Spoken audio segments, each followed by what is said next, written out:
This is a response to Dragoon of the Sky, and his video I would like to consider maybe talking about guns.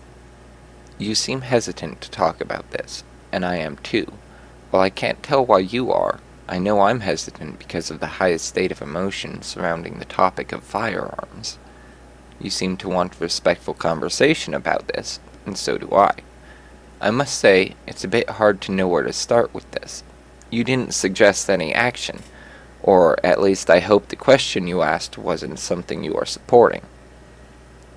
You said you think there should be less firearms.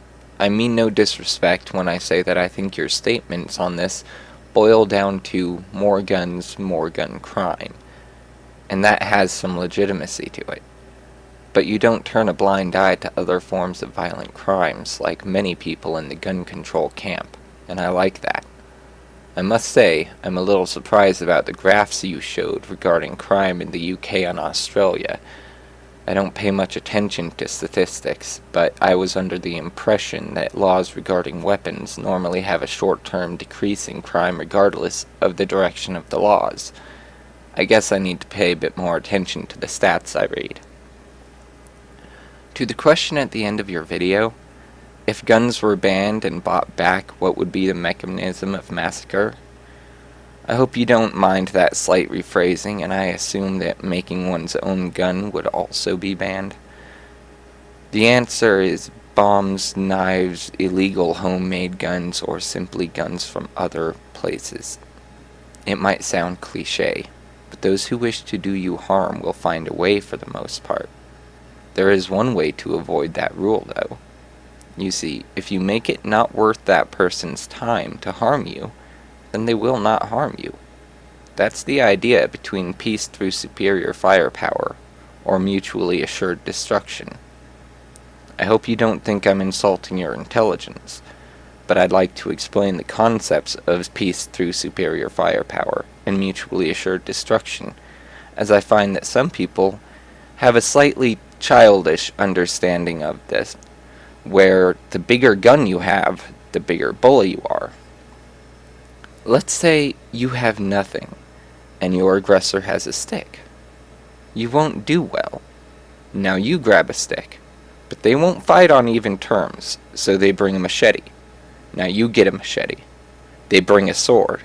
You buy armor. They bring a gun. You buy a gun.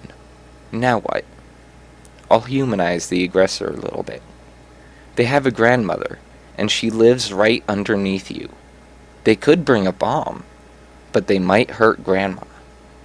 They might do it, and you might need to up the game yourself. But it's reaching a point where they would lose more by attacking you than you would lose by being attacked. If the opponent is not insane, then they will back off. If they are insane, there was nothing that was going to stop them, and they will likely do more harm to themselves than to you. But that isn't your concern. Your concern is for mass shootings, and that's a very hard problem to solve. Let's say we do everything suggested by the anti-gun crowd. We ban AR-15s because they're scary. We ban magazines holding more than 10 rounds. We make every gun owner take psych evals every year. We ban guns that can shoot over 100 yards, even though that's every gun. We ban all forms of carry. Now, how will that stop a pissed-off person from taking a club into a daycare? That's all that would be needed to spill more innocent blood.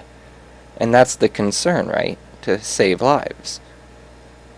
Your video was short, and I can't say that I understand your view on guns, but I hope you understand that when there's a mass shooting, the gun didn't determine how many people are killed. And I also mean the type of gun does not determine the number of people that are killed. That's left to the mindset of the shooter, the response time of the police, and the availability of targets.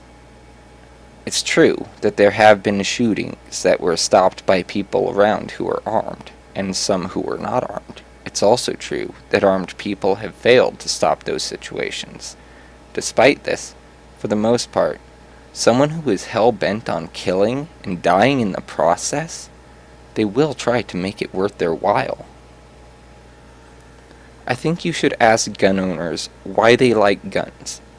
Moreover, why they like the guns they have. You will find a wide variety of answers. You may even find a type of gun that you really like. I'm thinking of doing a video just on why I like my Mini 14. A little note about how you phrased the last part of your video. This is the portion that will be influencing whether or not there will be gun control. I think what you're saying is that whether or not someone convinces you will determine whether or not you campaign for gun control. Your phrasing is authoritarian, though, and I must say I don't like that.